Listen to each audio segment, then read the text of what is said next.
I see. We up and around here.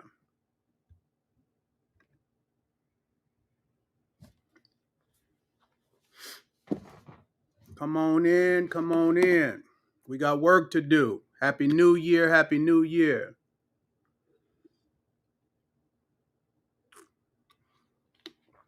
My remnant troopers are up in this piece. Don't get it twisted. I'm not alone. Yeah, my remnant troopers up in this piece. Come on in, come on in.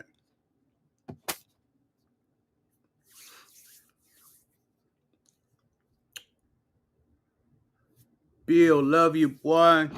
Remnant.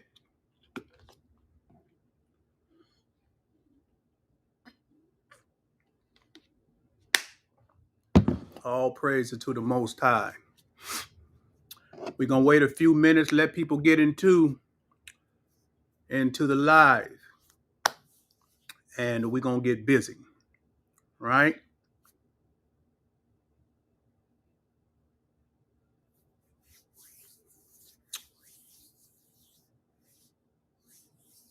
You mad I'm here entertainment, all praises to the Most High. I'm glad you're home.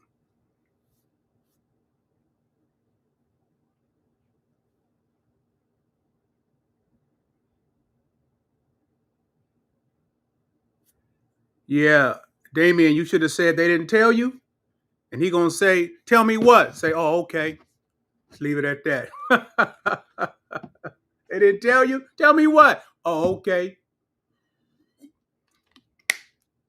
And keep it pushing. My remnant troopers, Cavassier ain't got to be crooked.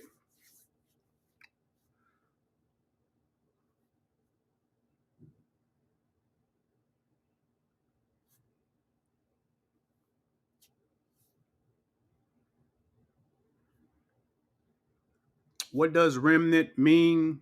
It means a part, right? It means a select few, left over. That's what that means, a select few.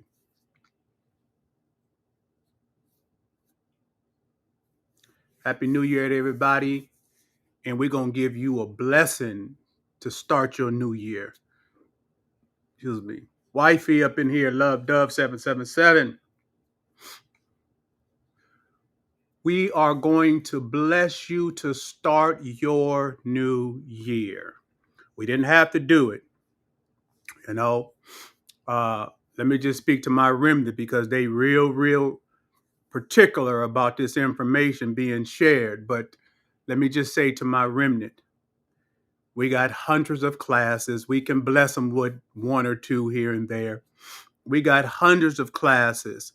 And before we get started, let me see how many minutes we in. We normally wait about 5-6 minutes for people to get in, and then we going. But you're going to hear some things in a different capacity that you've never heard before. I want you to bring your whole mind. We give classes, right? The reason why I don't do lives is because I do classes that I've been doing over 2 years. The classes are like $50-$60. It depends on, I guess, if you go through your computer or go through your cell phone. I don't know what YouTube is doing, but they're between 60, 50 something and 60 something bucks a month. And what that gives you is 2 classes a week for the month. So we do classes on Mondays at 7 p.m. Pacific Standard Time and Fridays at 7 p.m. Pacific Standard Time. Now, when you get into the class, I don't hold nothing back from you, right? I don't say, okay, I got this information over here, and once you can, pay this amount of money for this program. We don't do any of that. I'm not trying to get rich off of you. This is why I only uh, put it at $50-$60, right? So that it's meager enough for anybody that wants to get into the class to get this information that they could do it, right? But what I'm saying is once you join the class, we have hundreds of class, right? Probably 500 between all the platforms that we do classes on. You have access to every one of them classes the moment you become a member, right? You don't have to wait. You don't have to wait that I'm going to sell you something later. It doesn't happen that way. We don't operate that way. The moment you become a member, you got 200, 300 plus classes on every subject that you can imagine that at your leisure you can go through, right? You can go through all those classes at your leisure, but they're there at your fingertips. You can just scroll through and find out what topic you think you want to hear about. And it kind of gets you caught up a little bit because we are over 2 years in, right? We give conferences all over the country, right? And after I say that, we're getting ready. Uh, we've been to Vegas, we've been to Los Angeles, we've been to Atlanta, we've been to LA. Oh, yeah, I said LA. We're on our way to Miami next month on the 18th and 19th. I pinned up the website where you can get tickets. It is an incredible event that is hard to explain, right? But and after Miami, I know we're going to be back in Seattle for March 5th. That will be a ongoing thing. Maybe the next conference we give maybe we're going to do down east somewhere, maybe Detroit somewhere. I know that New York is one of the greatest supporters that we have. When I look at all the analytics, New York is the top supporter. Those brothers out there love what we're doing. All right. So I want to get that out the way. And we want to get into it, right? The need to possess. The need to possess, right? Now, we say in our classes, bring your whole mind. All right. That means this is not something that's supposed to entertain you, even though some certain things we are funny the way I might address some things. But this is important. See, you go out and maybe you go to the club and maybe you might go see a sports game somewhere. You know, you do a lot of things for your entertainment. Those people are already cool, right? Well, at least financially they are cool. This is for you. This ain't for nobody else. This ain't for them. This is for you. All right. This is to empower you. This is what this is for. Right.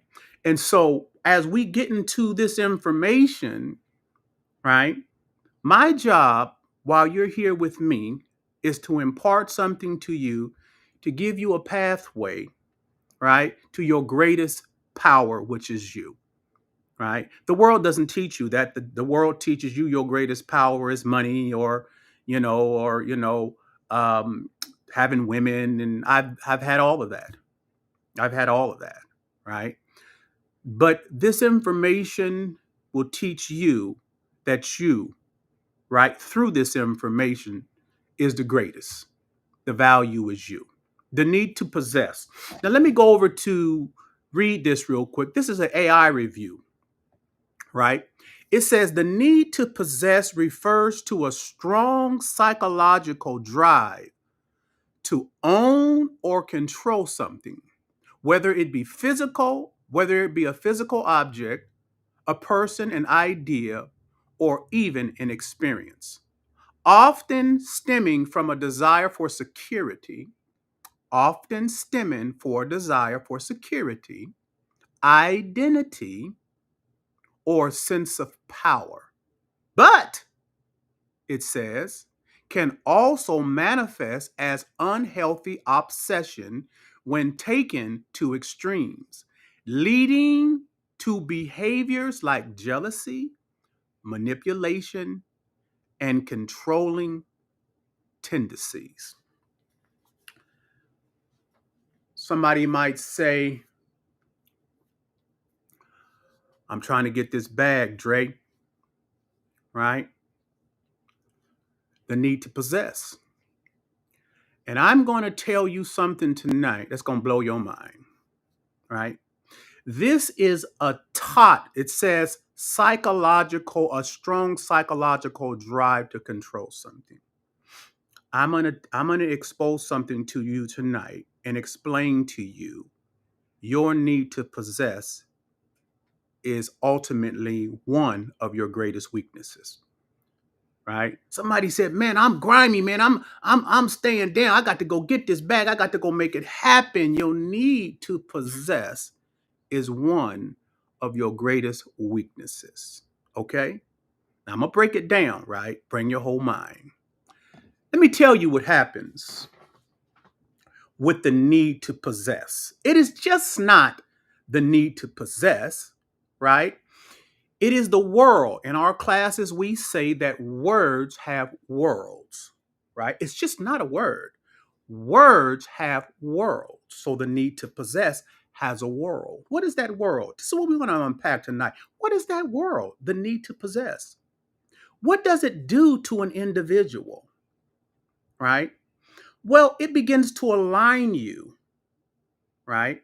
It begins to align your mentality. It begins to align every move that you make, because everything you do, every move you make is connected to the need to possess, right? So you are aligned. You begin to align yourself, your body, everything in you contributes to what that psychological imprint is in you, the need to possess, right? And you think that it's powerful. That's why you celebrate being on the grind, right? The need to possess. It's celebrated in our urban communities, right? We've had the need to possess for years. And collectively, it hasn't done anything for us. Individually, right? Some people maybe have gotten some money. All right. Some people may have gotten rich, right? But collectively, it has underwhelmed and it has diminished us as a people. It has not produced collectively, right? What we think about white people and other races and what they've produced. Follow me, all right? I just told you this is not ha ha ha ha ha and all that. This ain't nothing to play with. It's no fun in games. We starting out this next year with this power, right? And it's my job while you here to get it.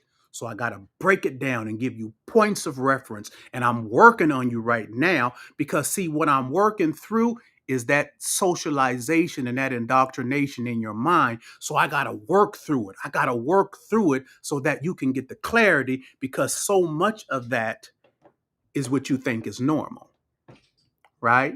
So I got to break through that. That's what I'm doing right now, right? I said collectively, it has not furthered us alone. It has really diminished us, the need to possess. Because I said earlier, the need to possess is one of your greatest weaknesses, right? I don't have a need to possess. You ready? The need to possess is beneath me. You understand what I'm saying? And if you don't, you about to. I don't have a need to possess. I'm bigger than the need to possess, because the need to possess makes you look at something specific, right? It makes you look at something specific as the goal. Listen to what I'm saying. You're looking at something specific as the goal, and that diminishes you. Somebody said, how? I'm going to accomplish my goal, right? Because, the scripture says it like this: I will fill up your cup until your cup is overflowing, right? And I tell the remnant, the only problem with that is that your cup might not be the size of my cup. You might got a little teacup, right? I might have a cup the size of a lake. You understand? Fill your cup up until it's overflowing. So whenever that thing, that object or that subject or whatever that thing is, what you think a need to possess, The reason why it's beneath me, because everything in you is only developing to stop. Listen to what I'm saying. Everything in you, you think is trying to further you. I'm telling you, everything in you is lining up to stop. Right? Because you've already told yourself, and your body is aligning, you've already told yourself that this is the goal, the need to possess. I told you that I'm far greater than the need to possess. Somebody says, how, Dre? When I think about my life, there is nothing as an item that I have held with so much value that it stops me. Nothing. There's nothing in life that makes me feel this is bigger than me. Listen to what I'm telling you. Bring your whole mind. When you have that subject, the need to possess it, right? You preparing yourself to stop. That thing is bigger than you. It's bigger than you, right? That's why you can stop when you possess it, because it was already bigger than you, right? So me, I don't look at anything being bigger than me. So when I look at something, I don't say I need to possess it. I say I want to get past it.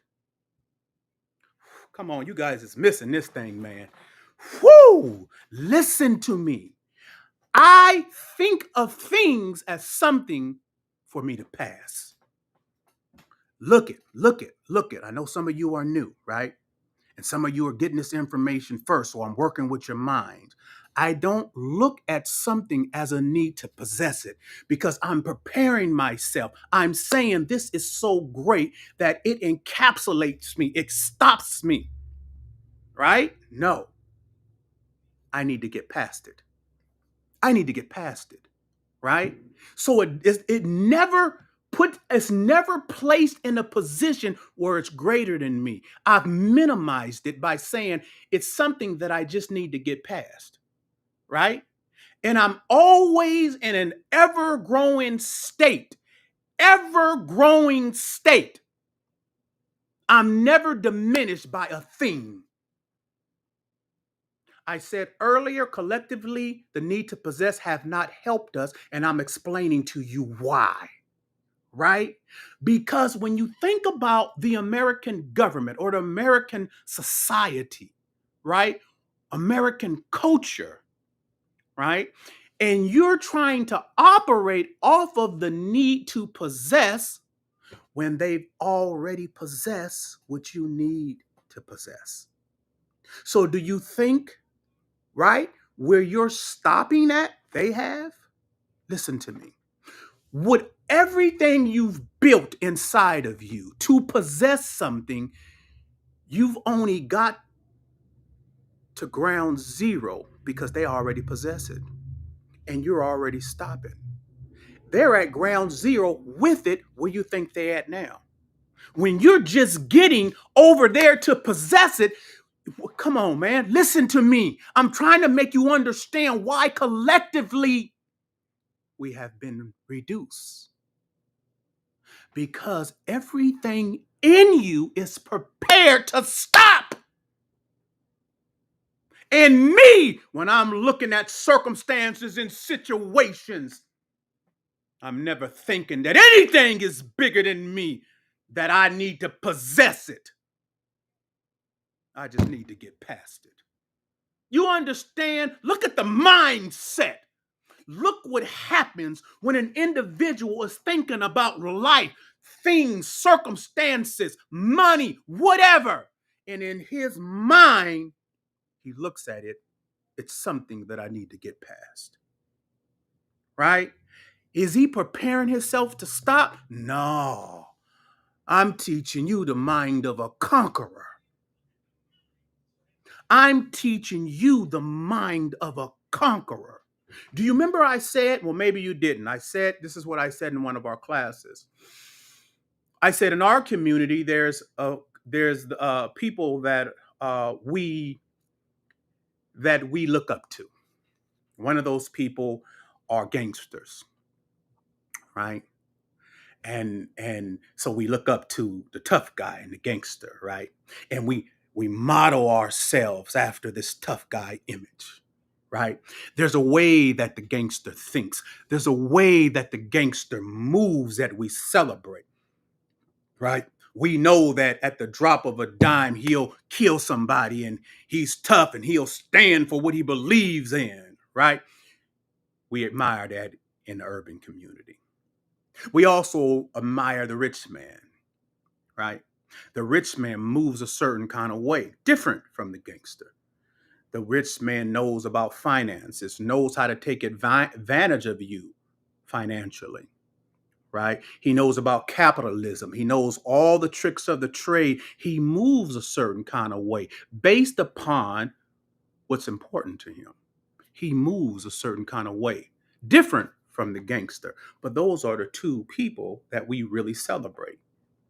And then there is the conqueror, who we do not celebrate because we don't have a point of reference of how the conqueror moves. We don't know, right? But we know how the rich man moves. We know how the gangster moves, right? So that's something feasible to us, something that we feel is tangible. But we have no point of reference how the conqueror moves. I'm trying to tell you how the conqueror moves because he doesn't move like the gangster and he doesn't even move like the rich man, right? He moves thinking he's got to get past it. The rich man is stuck. I just need to be rich. The gangster is stuck. I just need to be revered and feared, right? But the conqueror just moves past it. That's not the way he thinks. That's not the way he moves, right? And I said this throughout history, when conquerors have come to lands, to nations, to countries, when the conqueror conquered the country, there were many gangsters and rich men in the country that was conquered.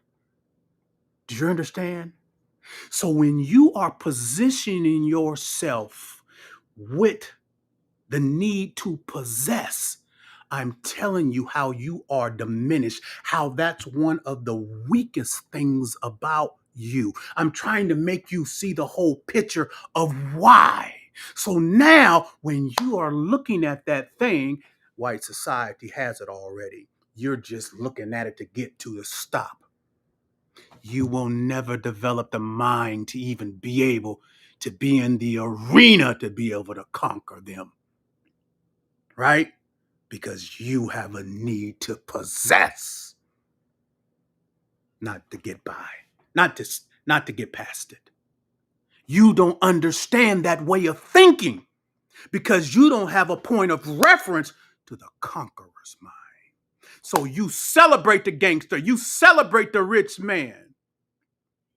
But every conqueror that comes, he conquers the land that has rich men and gangsters in it. I'm teaching you to move for 2025 and on like a conqueror.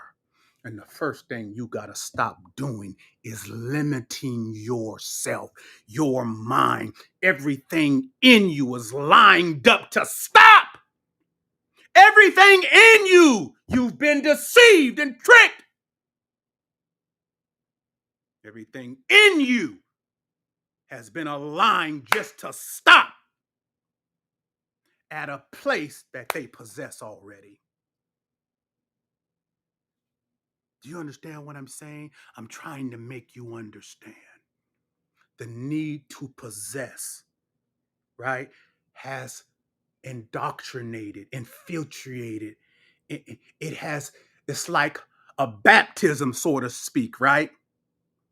The culture has been just baptized in this need to possess because they think that it's strong. And white society is looking at you and saying, look at my little boys and girls laughing, right? because they're looking, saying, well, come to ground one. We might let you get to A, and they're at R. We might let you get to A, right? We might let you get there, right? I'm trying to tell you, you need to develop, right? Not the need to possess, but the will to get past it. Because when you have the mind to get past it, it's never bigger than you. Do you understand? Do you understand from that foundation of thinking what can be developed within a people? Do you understand how great that type of thinking can impact a people where nobody is stopping? Come on, man! Nobody is stopping. Nobody has made the money bigger than us. Nobody has made the things or the tough guy image. They'll feed you that. They'll feed it to you because they know that it's a weakness. Look what the meek white man has done to gangsters, whether it's the mob or whether it's gangbangers or whatever. Laughable what they've done to them. And then you think you can get some money, but once you get in trouble, even billions don't help you. Laugh at you. But look at little old me. Born from a pimp and prostitute, been to federal prison, but came with this information, the mind of a conqueror. Today submitted Washington State from its governor on down to follow my leadership, right? To be the first and only state with a police accountability law under my leadership. See, those are the receipts. You have so many voices out there, limited. They don't know how to think this way because they're encapsulated in either one of those, right? Their need to possess. I don't have a need to possess. None of those things are bigger than me. And so I'm never in a position where I'm trying to use my people so that I can possess. I'm trying to deceive my people so that I can possess.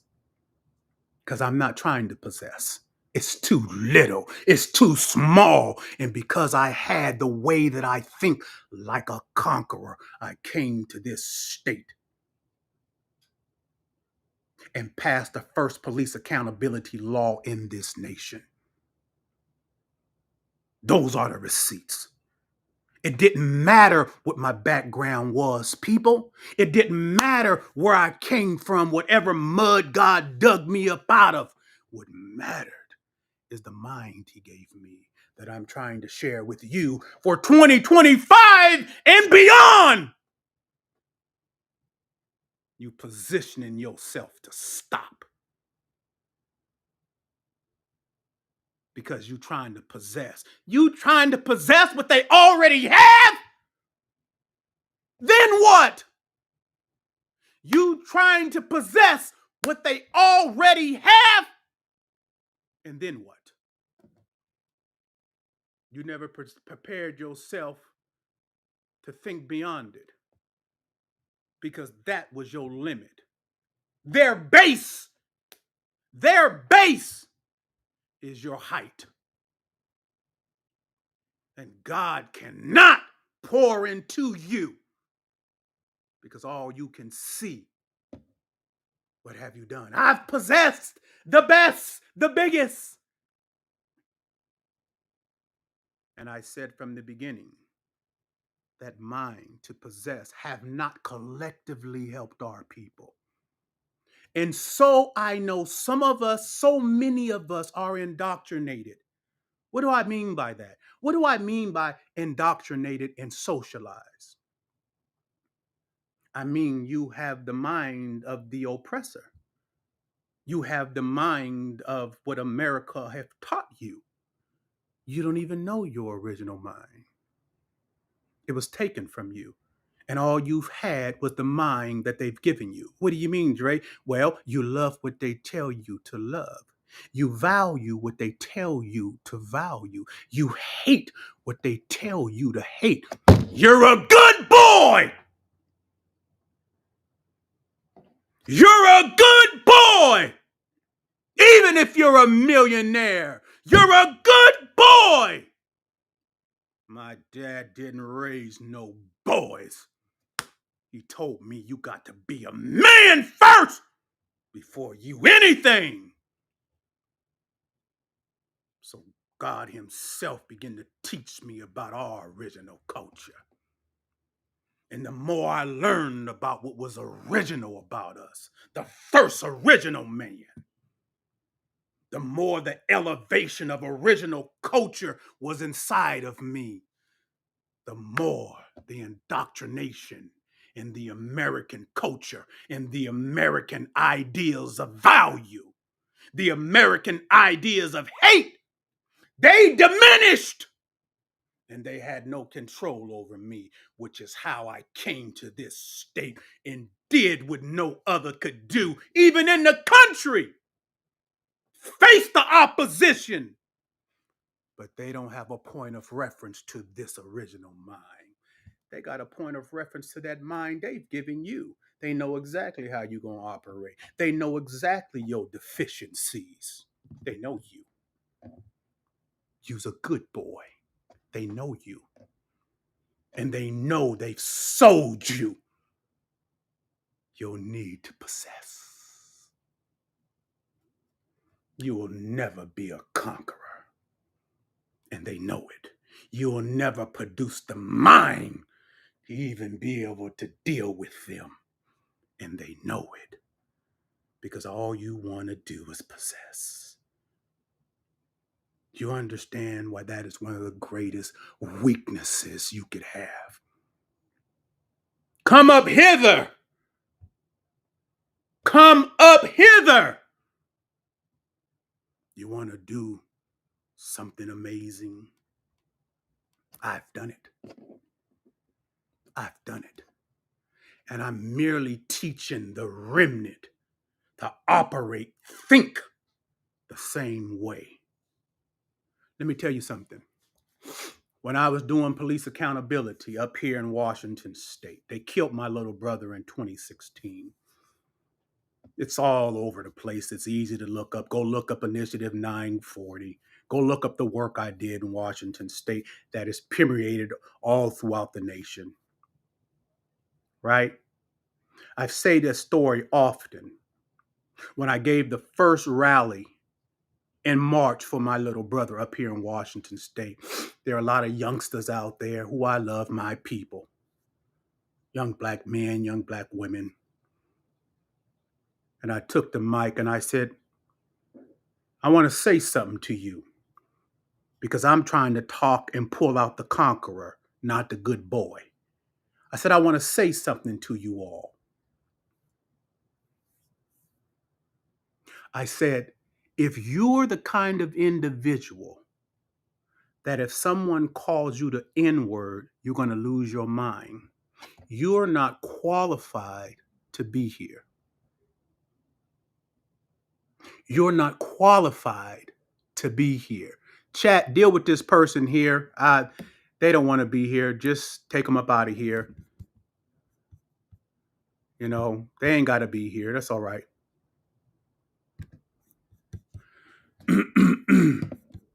You're not qualified to be here. Right? Because you are reactionary. And the only reason you're reactionary,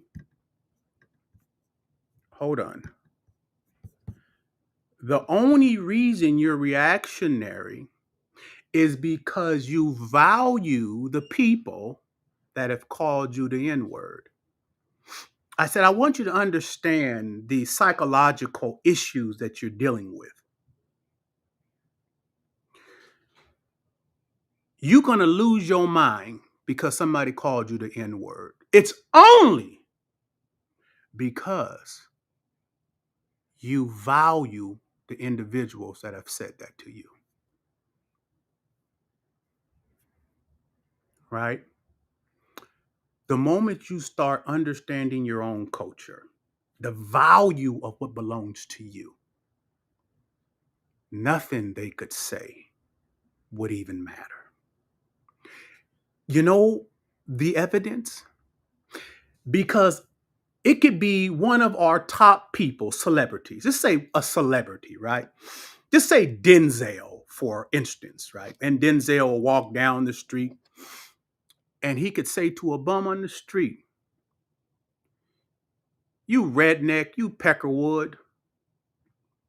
And the bum on the street wouldn't care about what even Denzel said to him, because the bum on the streets feels he's more valuable as a white man than Denzel as a black celebrity. See, it's a psychological value game, right? So when I was fighting for my brother, I knew that they would try to use that I was in the game, and they would lie, talking about, oh, they said some horrible things, right?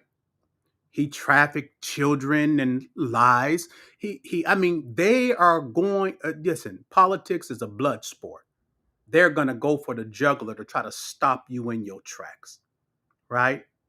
And one of the things that I use with this conqueror's mind is something that I'm going to share with you.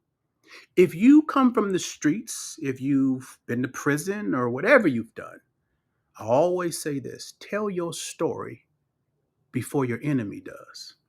You see, I had been telling my story over 20 years up until the point that they killed my brother. So I knew what their attack would be because I was so far ahead of them. I was telling my story before my enemy did. So by the time that my enemy start trying to tell my story, people were like, "Man, we've been hearing that for 20 years." What? It had no impact because I already knew how they move, right? And when I was up here talking to the black organizations and people in this area, they just couldn't feel me, right? Because they have not seen the mind of a conqueror. They've seen all those other minds, right? So they weren't really vibing with me. I didn't really get support. Do you understand? Because they were always going to the system saying, "Why you keep doing this to us?" Right? This is unfair. And I would simply explain to them, you're dealing with an empire. And they're doing what empires have done before America has done it. What do empires do? Conquer lands and people. That's what empires do. So now, as a victim, with a victim's mentality, you're going to an empire asking them, "Why do you keep doing this to us?" And I would simply say, don't you realize they got into the position that they're in by doing it to you? Don't you realize they got into the position that they're in doing it to you? Why is it that you think you can go before the empire that have conquered lands and people and ask them why? Right? So let me share something with you. I already knew you can't operate with an empire as a victim.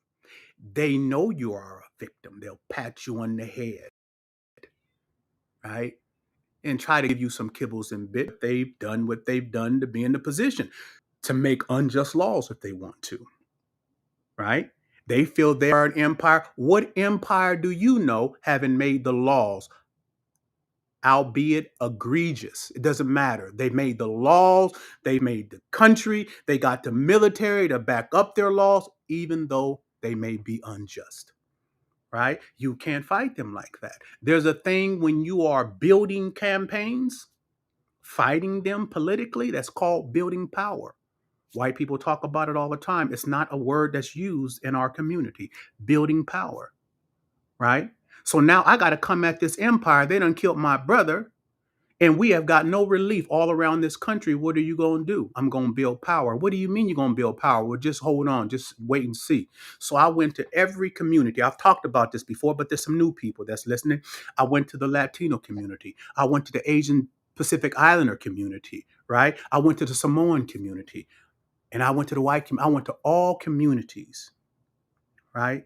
And I explained to them that this situation here about police killings is not a black problem. It's an American problem, right? And you won't escape it, and you haven't escaped it. So, white people, Asian people, Samoan people, all these Native Americans, I went to them also. I used the families that had experienced the same thing that we experienced, right? I use families. And then what I did is I put those voices of families from every community that experienced the same thing I experienced, right? And I let them tell their stories. So you know what ended up happening? I'm talking about building power. I'm talking about the mind of a conqueror, right? You know what ended up happening? When white people seeing Billy Langford and his family and what they had suffered, right? And when all these other families were saying the same things that we were saying in my family, white people didn't come to fight for black people. They came to fight for themselves.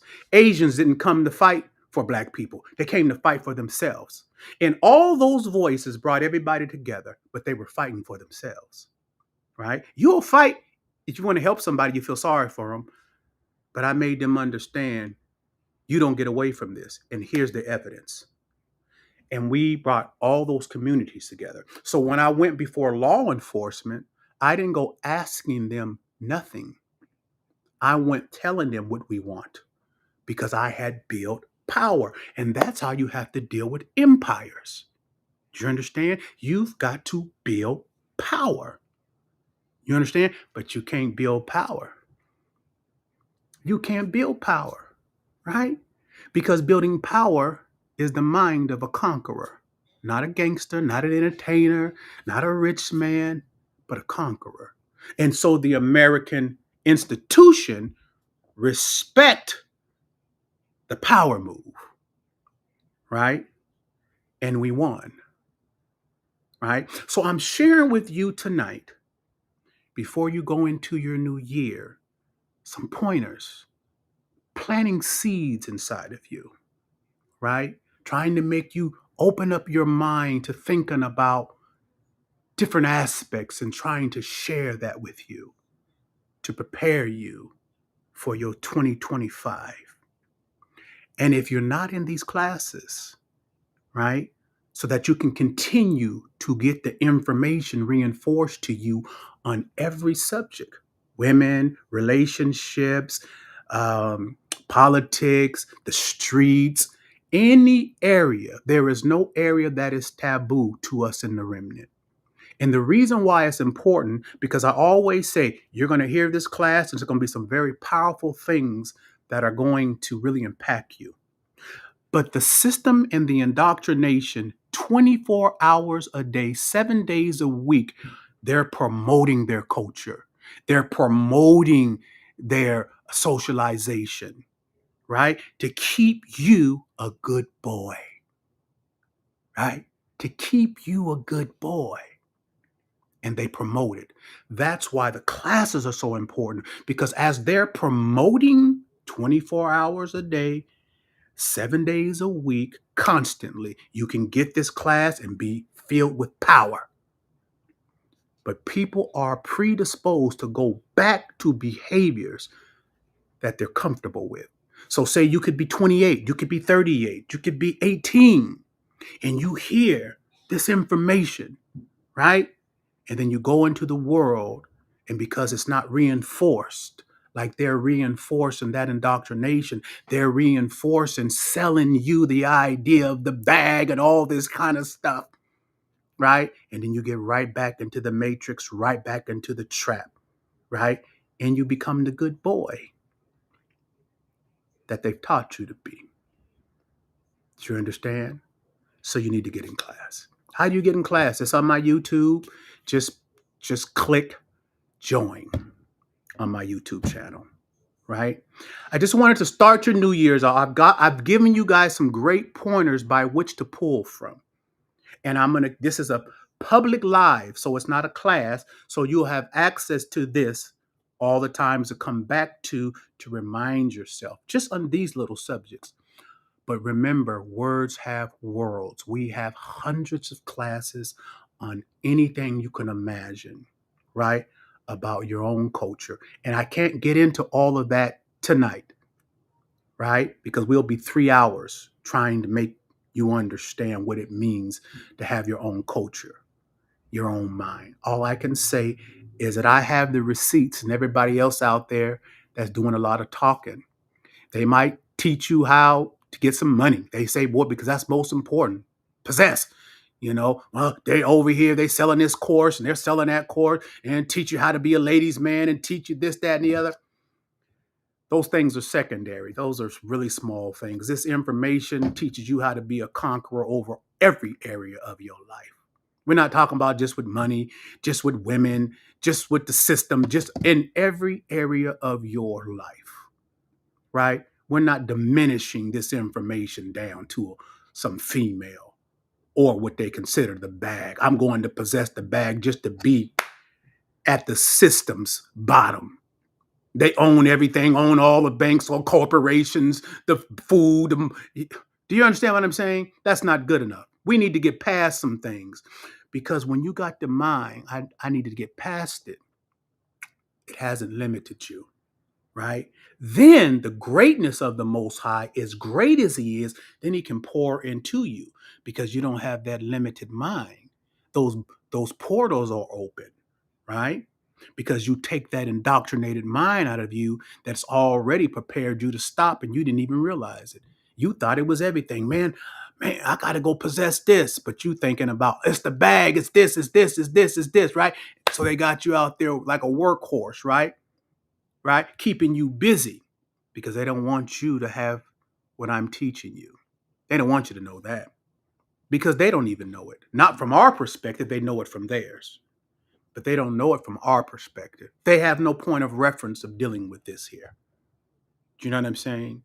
And I have a friend that said to me one time, Dre, man, you don't be scared about what you be talking about. I said, no, it's true. I'm here to do the work of the Most High, and can't nobody do anything to me. And I say it proudly and strongly because it's prophecies over my life.